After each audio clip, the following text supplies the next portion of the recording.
So today I finally found a home for all my dragons, and utilising the triggers they get when they die. We get to play them from the graveyard, dominate the board with massive flyers, and there's a hint of domain value thrown in too. Hey everyone, Hex here, and today we're playing some domain dragons on the best of one ladder. Before we get going, and as always, I'm super grateful for the support for this channel, and if you haven't yet, go ahead and click the subscribe button below to not miss out on future content. But let's look at today's deck, a house for all your dragons you may have lying around, with just a smidgen of domain cards mixed in there too. I've tried to balance the creatures with interaction to keep us alive and utilise the unique value each dragon offers. Firstly, I've got to mention though the glue that holds the deck together, Rivaz of the Claw. It's a 3/3 menace non-dragon creature that taps for 2 mana of any colour to cast dragons, and you get to cast dragons from your graveyard once per turn. Why would we want our dragons dead? Well, we have 2 copies of each of the dragon spirits in Mardu colours. Each one has cool death triggers. We aren't playing any ways to sack the dragons, as they tend to die anyway from opponent's removal. Plus, we get to put them in the way of the opponent's creatures to block, and this all saves us some card slots. So onto the dragons and what they do when they die. We're playing Atsushi, a 4-drop 4/4, where I love to make 3 treasures when this dies. AO, a 5 mana 5/4 with a very relevant vigilance ability. It avoids the Wandering Emperor, and you get to put a 4 mana or less permanent from the top 7 cards onto the battlefield when this dies. And lastly, Junji, a 5/5 with menace. It does get to put a non-dragon creature onto the battlefield when this dies, but we can pick from the opponent's grave instead, or get them to discard 2 cards. It does work really well, and the menace is just perfect later on in the game. Several times my opponents exile my dragons or attempt to exile my dragons through Emperors or Farewells, but I like to destroy my own creatures in response to get some sweet value. And in those types of matches, there aren't too many targets for our spot removal anyway. Other dragons include Rith, which has War 2 and gives all our other dragons War 2 as well. It creates dragons when excess damage is dealt to creatures and planeswalkers. And finally, we play a copy of Ziatora, mainly as a finisher. You can sack creatures and deal damage to any target equal to the sacked creature's power. You can comfortably do loads of damage each turn, and the spirits have death triggers too, so we kind of want them to die anyway. Finally, we're running Shivan Devastator, primarily as a finisher though, hence why we have just 2 copies. It's far too weak early on, and we're playing Bloodtithe Harvester for removal, creates a blood, and we get to sack it to Ziatora if needed for some added damage.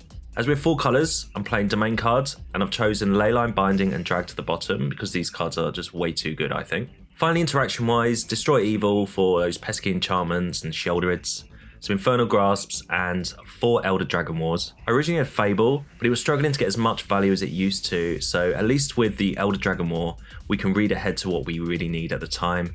Sometimes it's just a 4/4 dragon. Mana-wise, 26 lands with full domain. This can be adjusted to your own collection, but the tap lands are fine as our goal is not to win immediately, but to control the board, block the opponent's creatures, and then kill our opponents in the mid to late game. I really love that I found a home for the dragons in my collection, and I hope you get to enjoy the games as we tear through the ladder today.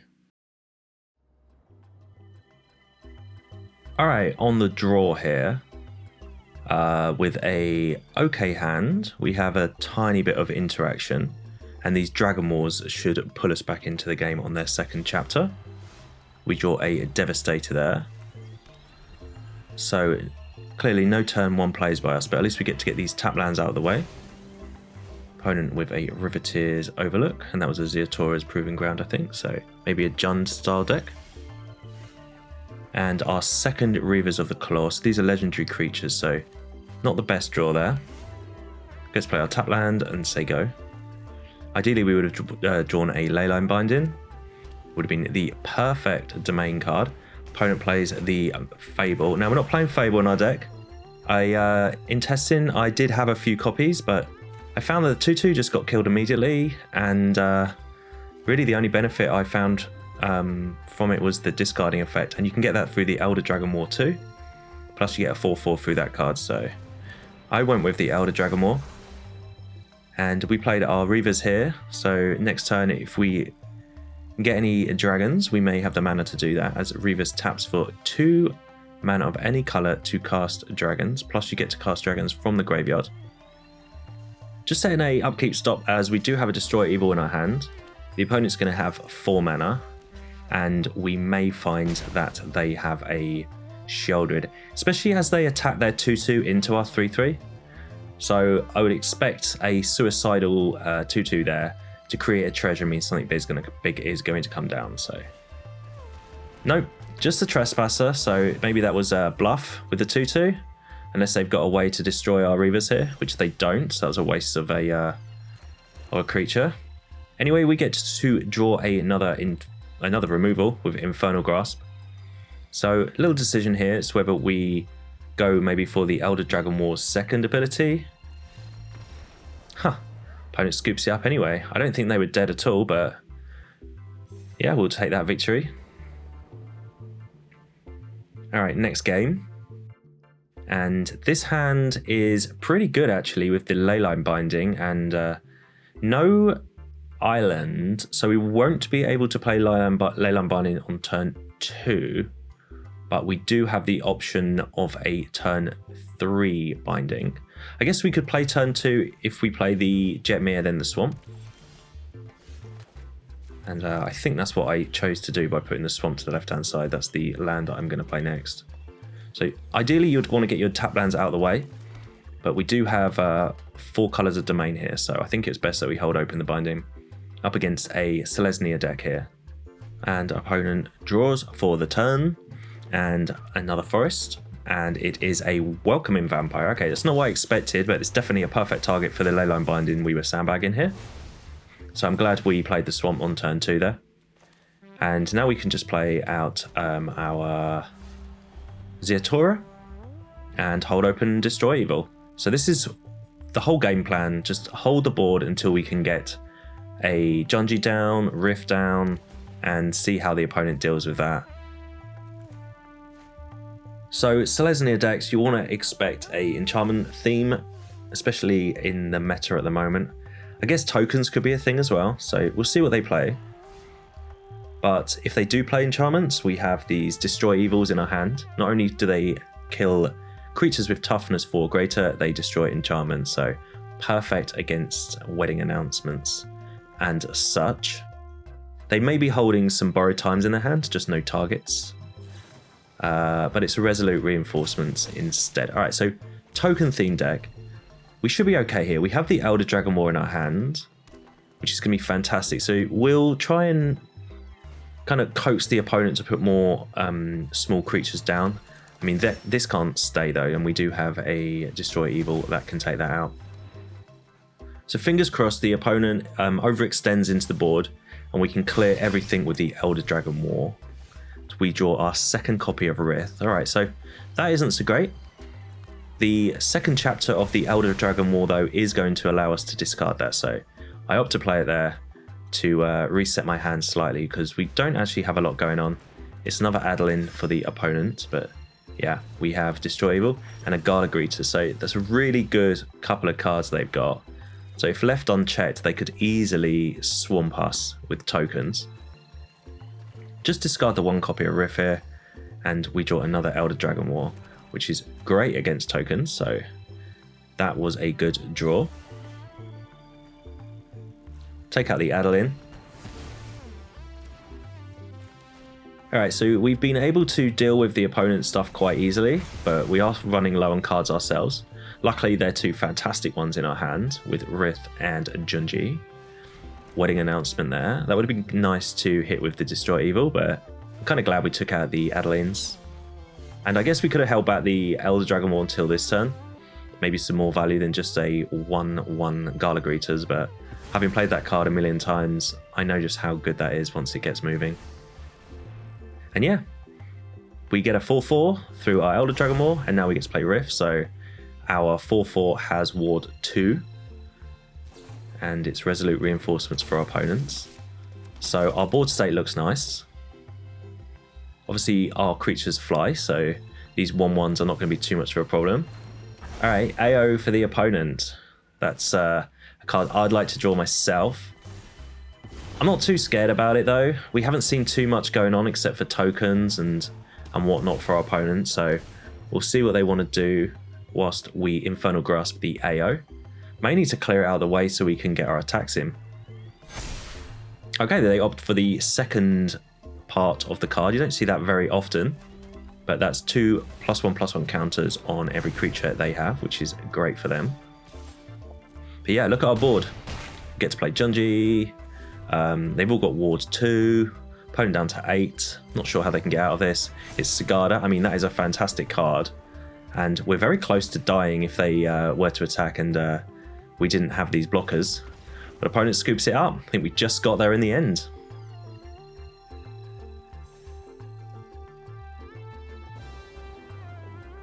Okay, game number 3 on the draw. Is that the 3rd time in a row we've gone on the draw? I think it might be, but I'm cool with that. That's fine. All right, lots of tap lands for us, but that's what our deck does. Opponent with blue and white, so maybe some kind of controlling deck. Okay, Esper and Spirited Companion. Little value doggo here. Yeah, we'll just keep playing these tap lands. Nothing else for us to do. Both of us are probably just going to be sitting there not doing much for the first 4 or 5 turns. We'll see who blinks first. We draw another land. I guess land drops are just what we want really against control decks. So we'll just play a tap land again and say go. No point playing the Devastator here for 1. I'm a firm believer that the Devastator is a really good card if you draw it as your last card in the game rather than in your opening hand. I don't see what a 1/1 would really do for us now. We'll play if we have to as a blocker, but I'd much prefer to play it later. So it's opponent with Raffine now. Slightly annoying, it shows what they're doing, and yeah, we'll just play out Atsushi here as mainly just a blocker. If Atsushi dies, we managed to create 3 treasures, or we get to, I think it's exile the top 2 cards of your library and get to play them if you want to next turn. So we'll block the companion here as a 3/3. And, okay, Wandering Emperor. I see what they're doing, saving their companion, but it is going to kill our Atsushi. Maybe they would have been better to let us attack with the Atsushi and then use the Emperor to exile it, because we got the death trigger off that, gained 3 treasures, and suddenly we're up to 7 mana here. I guess the Wandering Emperor is a little bit annoying for us as we don't have any immediate way to kill it. But our most immediate problem is this Raffine on the battlefield, putting this Spirited Companion way out of reach of us. So, although I don't like it, we're going to play both copies of our Saga here, take out all our treasure, and then we get to kill both the opponent's creatures. What I like about this play is that over the next 2 turns, we're going to get so much value from these Sagas that we're going to, well, basically we're going to get 2 4/4s in a couple of turns. So although that seemed kind of overkill, I think in hindsight it was a decent decision there. And yeah, the Wandering Emperor just creates a 2/2. And we get to discard as many cards as we want and draw that many. So this is a slight upside than Fable. We can just do more than 2. Kind of like our hand though. Ziatora may be a bit ambitious at this point in the game. So we can get rid of that, and we just draw a land. Yeah, and we get rid of 2 lands, and Rivaz and a Raffine's Tower. So pretty good draw there with the Rivaz. Obviously, we have our Atsushi in the graveyard. Against control, it's not entirely obvious what to do all the time. Opponent's shown us a exile effect in the Wandering Emperor, so you got to expect them to have more. So it's important that you don't overextend as well. And yeah, I went for the Devastator here, mainly as the haste. I definitely should have played the land first in case they have a counter spell here. Got away with it. I realised as the spell's on the stack. So we can hit... Okay, well, they kill it with an Infernal Grasp, which is fine. They would have played that anyway in whatever creature we put down. So maybe it was fine to target that instead of the Rivaz. Okay, opponent with Archangel of Wrath. Pretty decent card. Nothing for them to... No creatures for them to target, so they just come straight to our face and hit us for 3. Down to 12. But yeah, we get 2 4/4s now. I mean, these have just been quietly sitting on the side, gathering value as the turns have been going on. Played our Rivaz here, basically giving the opponent an extra target. So if they want to kill the Rivaz, they have to leave our 4/4s. And speaking of overextending, playing the Shivan Devastator here onto a board where the opponent could play 6 mana, could have 6 mana this coming turn.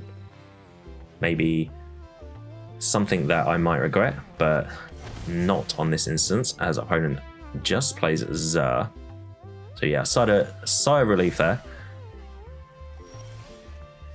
We draw a Leyline Binding, which is fantastic. Alright, so I've gone with Ziatora here. We need to start doing some major damage to our opponent whilst they only have 5 mana. We've got to expect a farewell soon, but they seem to be slightly missing, or they've missed a land drop last turn. Binding the Wrath means they're not gaining life, and we can just throw everything at the opponent.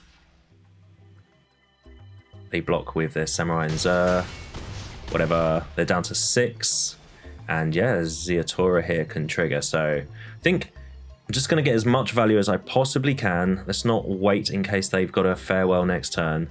Let's sack this 4/4, and we can take out the Xur here. Again, we could have gone to the opponent's face, but I'm a bit worried about a Leyline Binding this coming turn. There it is. And then Xur would have turned that into a 6/6 with lifelink. They did miss a land drop though, so we might have got away with just pinging the opponent's face. But anyway, the Wandering Emperor gains 2 life as well, so opponent back up to 8. We get to play Rivaz, and yeah, just an Atsushi in our graveyard. And we get to play our Atsushi. So I'm kind of hoping that the opponent doesn't find that 6th mana and gets us for throwing everything onto the board. But we can hit the Wandering Emperor, so at least it can't exile and gain 2 life, because that's where we're at right now. We're trying to stop the opponent from gaining as much life as they can. Okay, there's the 6th mana. Oh, it's just a Xur. All right, I was definitely expecting a farewell, to be honest. But we can deal with that. So Xur can animate this Leyline Binding into a 6/6. I think it's Death Touch, Lifelink, and yeah, Hexproof. We do draw a Destroy Evil though. All right, so we've got to be a little bit careful here. I don't want to lose the game now because we're definitely in a winning situation here. We can, if we go for the Leyline Binding, they're going to give it Hexproof in response. If we go for Xur, I think they could counter it, which would be awful for us. Xur might die, but they can still animate the Binding in response, and it would just be a 6/6 on the ground.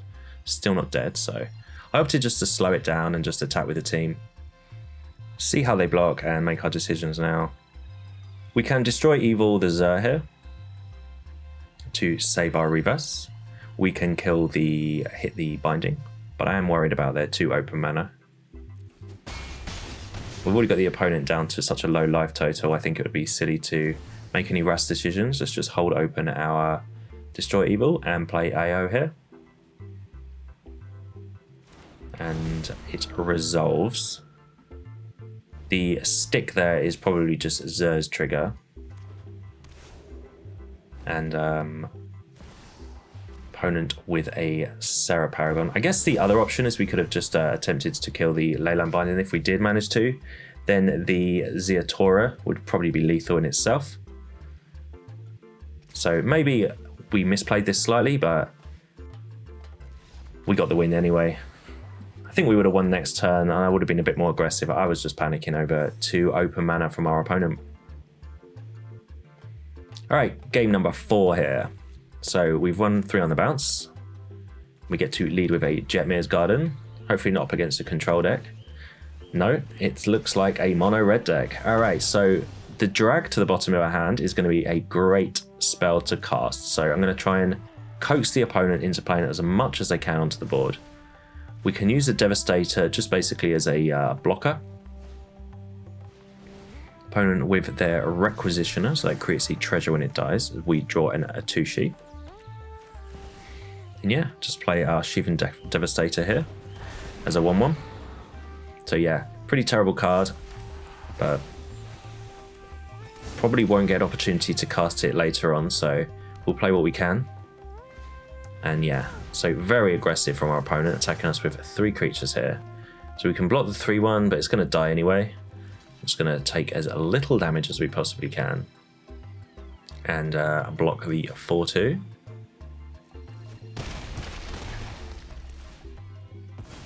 So the opponent gets to draw a card and they create a treasure from the Requisitioner dying, which is good value there.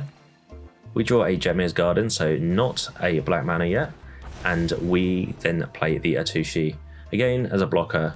Now we've got to be mindful that the etching has an effect that when creatures die they exile instead, which is going to be terrible against our dragons, especially our spirits.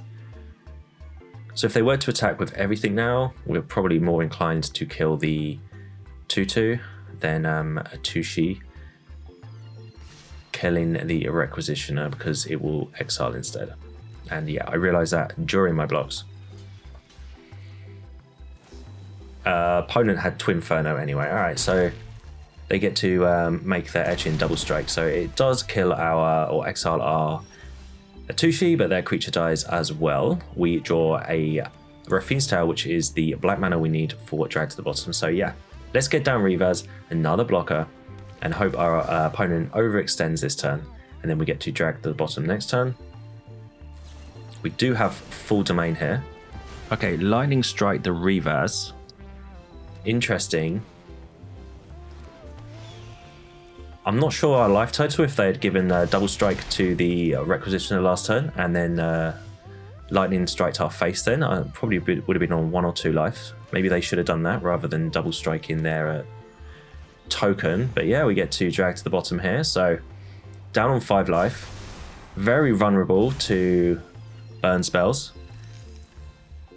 Haven't got any life gain in our deck, so we're going to need to close this out. So let's get down Ziatora. See if they can deal with a 6/6. Nothing for it to sack. Opponent with a 7th mountain and don't play a spell. So we get to play our Harvester here. Get a Blood. Now I don't attack in case they find a Shivan Devastator. We would be stupid to attack with a 6/6 that can block that kind of thing. Opponent with another mana. So not sure what's in their hand. Not sure if they're going to surprise us with a card I haven't seen before. But yeah, gets to play a Rith here. So every dragon we draw now we can cast. Rith gives our Ziatora ward 2. We can attack for 9 here. And end our turn. And Ziatora can sacrifice the Harvester to do 3 more damage to our opponent. Could have sacked the Rith there, but we want to attack with that next turn, especially if they put down a ground creature. Opponent on 8 life, so they're dead next turn. And we do have this Destroy Evil, which, absolute worst case, we can blood away. Opponent with a couple of 1/1s from the Sokenzan here. Just goes to show how devastating our deck can be at the late game. And we can do so much damage so quickly. And these are massive blockers for the opponent to have to get through. So yeah, I'm really happy with the drag to the bottom in this game. The added domain element, I think, really makes this deck what it is. Without that, I think it might struggle, especially with no meat hooks. And yeah, opponent scoops it up. All right, game number 5 here. So we've won the last 4. See if we can make it a straight up 5. We will keep this, even though I don't think this hand is particularly great. We do have a Leyline Binding, and I will always keep an opening hand with a Leyline Binding in it. They play a blue-white land, so control deck. Pretty happy we kept this hand.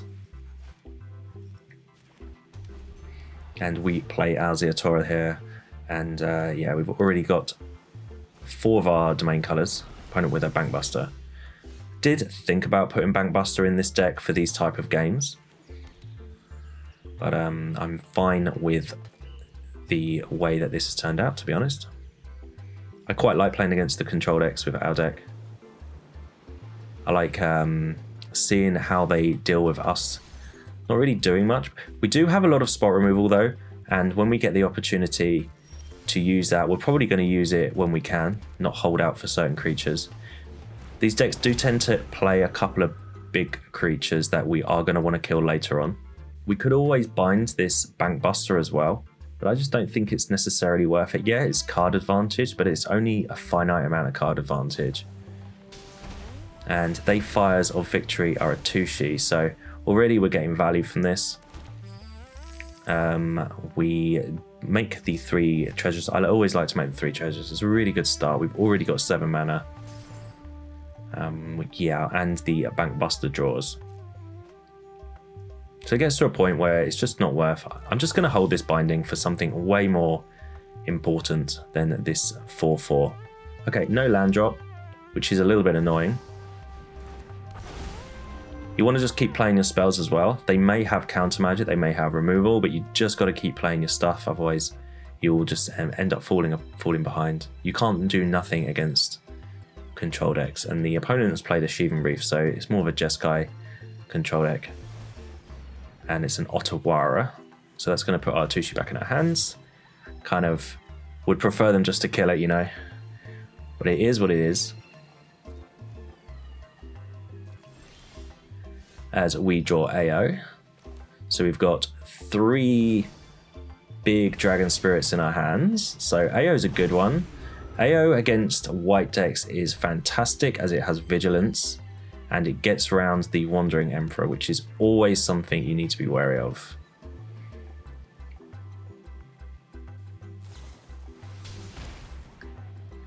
And it's a Pfizer victory, and yeah, again, I'm fine with that dying. Fine with all of our creatures, all of these dragons dying. And our top 7 are Elder, Dragon Wars, and a Harvester. Get down the Dragon War here, and yeah, let's go straight for a 4/4. A little bit of pressure, so we've exchanged an AO for a 4/4. Quite kind of like our hand. We are mana light, so we could have gone for the second chapter there, especially as we didn't draw a mana there. We're playing 26 lands in this deck, so we should be drawing some more, but it's just the way it goes. So yeah, attack the opponent down to 14. And keep playing your spells, so let's get Atsushi down onto the battlefield. Atsushi is my favourite of the dragon spirits. Love for 4 mana. You're basically going to get 3 treasures out of it, so I don't normally do the other option here on the card. As the opponent farewells. Alright, we've got to stop here because we've got some interaction on board. We can kill our Atsushi here to make sure that we get the death triggers. The Infernal Grasp is doing nothing in our hand anyway. The opponent's showing they've played no creatures. I guess it would hit the Bank Buster later, but the Destroy Evil can do that as well. And at least we get some treasures because the opponent did not select artifacts. They were saving their Bank Buster. So our treasures survive. They also did not pick graveyards. So luckily our dragons that are in the graveyard also survive. Okay, we get to play our Harvester here. What I like about Harvester is you get immediate value.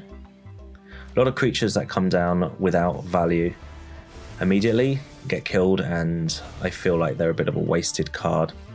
And also, as we're not going to do anything else that turn, I use the 2 mana to finally get rid of the Bank Buster with our binding. Now, if the opponent has another Farewell, they can always name Enchantment now and get their Bank Buster back. But that's just a risk we got to take as they pass their turn with another Bank Buster on the battlefield. So this is a very long game, but the value we're getting from our creatures dying is definitely kept us in this because we've haven't hit too many land drops. We did hit one there, but the treasures have been invaluable here. Okay, opponent with 5 open mana as we attack our Harvester, and you know what that means? That is a Emperor. So not much we can do here. I guess last turn we could have used a Destroy Evil to kill our Atsushi instead, and then we would have had a Infernal Grasp here that we could have played against our own creature to stop the 2 life gain, because that's the worst part for me about the Emperor. It's not the exiling, it's not the samurais, it's that 2 life gain. The amount of times you get the opponents down to 1 or 2 life, and then that 2 life keeps them in the game. However, Junji is a nice card to play here. There's not many non-dragons in our deck, as the opponent plays a Sphinx here, which is not a dragon in itself. So yeah, we can Destroy Evil the Sphinx here. It has Ward 2, and then Junji can pick that back up out of the graveyard later on. So luckily they've given us a target for Junji's death abilities, if it dies, that is. And Junji having Menace is going to be pretty relevant here, as we're going to be able to clear this Emperor off the battlefield. They've only got 1 mana open. Pass through the opponent's turn. And we draw a Swamp. Alright, so yeah, the Menace is going to be pretty relevant here. I guess we're going to kill the 6/6 anyway, so we could just do it before attacks. Alright, Emperor down. We had to attack the Emperor there, as it would have just exiled our creature next turn.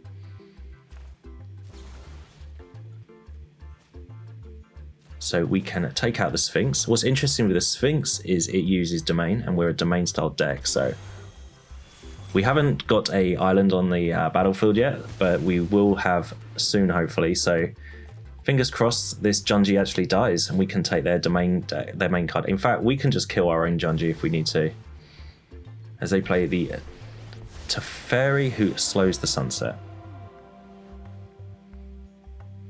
All right, so big style control as they get to look at the top 3 cards of their library. You've got to expect a follow-up play, as the Teferi will clearly die with Junji here. And Rivaz is a fantastic draw. Definitely put that onto the battlefield. Do it before attacks, in case they do have a Wandering Emperor. They have to decide whether they let Rivaz go if they've got a counter spell as well. We get to play a dragon from the graveyard. No point playing one yet, because there's a play in our hand. We can play if the opponent does what I think they're going to do. So they have 4 open white mana, or 4 open mana. We've already seen them playing one at Wandering Emperor, and there's the other. So I'm not falling for these games. If we'd played our dragon before the attack phase, we would have not been able to kill our own dragon for the 2nd time in this game.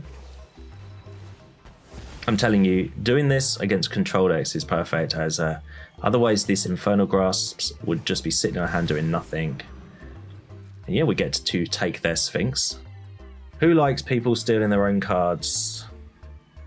Nobody. However, we don't have many non-dragons in our deck, so we rely on Junji's ability to take from our opponent's decks, and this is a good card.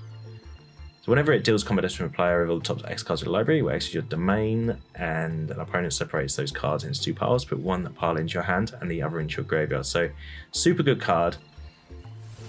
Works pretty well on our side of the board, as much as it would work great on their side. 5/5 flyer is pretty good anyway, and it does have ward 2. So they use their Bankbuster to draw a card, so they're definitely digging for something. We've already seen 1 Farewell. We've seen a couple of Emperors here, so I think we're doing pretty well hanging in there against these exile effects. And yeah, next turn we get to use Rivaz's sweet ability and play dragons from our graveyard, and as you can see, we've managed to avoid the exiling, and we've got a couple of Atsushis, a Junji and an AO in there to play.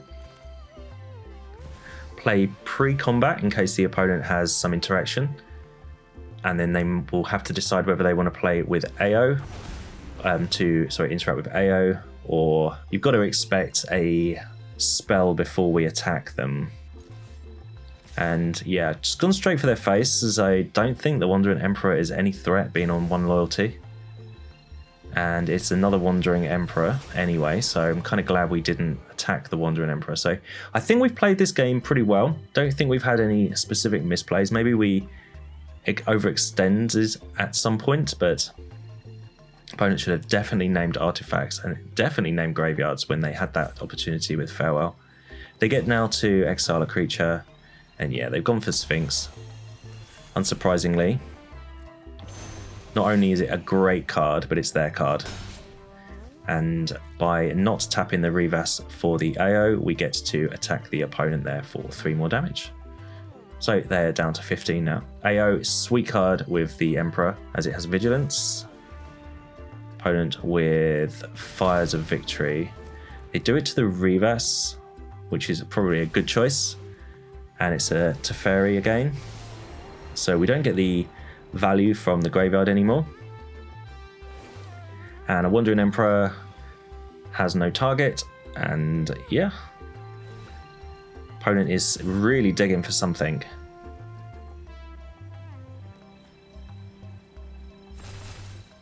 And they crack their Bankbuster. Alright, so down to 1 mana. They do have a pilot on the battlefield now, but most of our creatures attack in the air, so that's not going to be a problem to us. And they pass their turn. They do have 2 mana open now. And Junji is a fantastic draw for us as well. So we get to play Ziatora. Now they could try and counter it, but we do have 3 mana. What I love about Ziatora is, although we're not playing sacrifice abilities in our deck, it does have a sweet sacrifice ability and it's built into itself. So we get to attack the opponent here with AO. This circumvents the Wandering Emperor, like I said.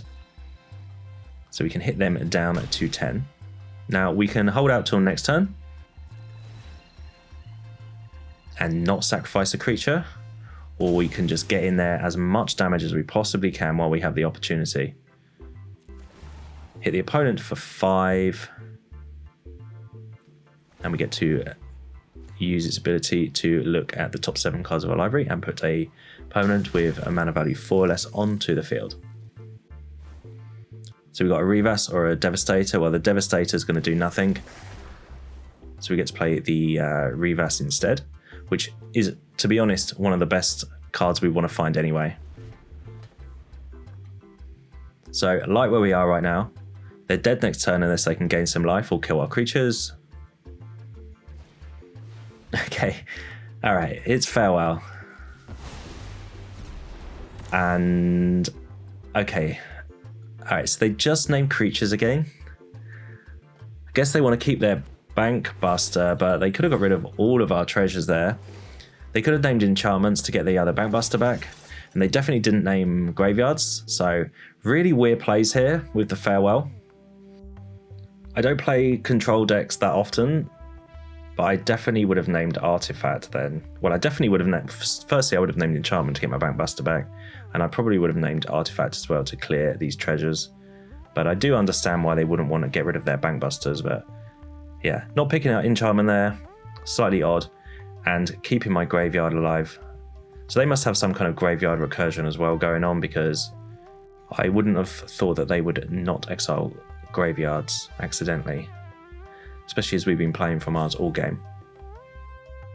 Anyhow, I'm not sure it's going to matter. Their board state is a lot better than ours, I think, and Teferi activates here, taps down a few things.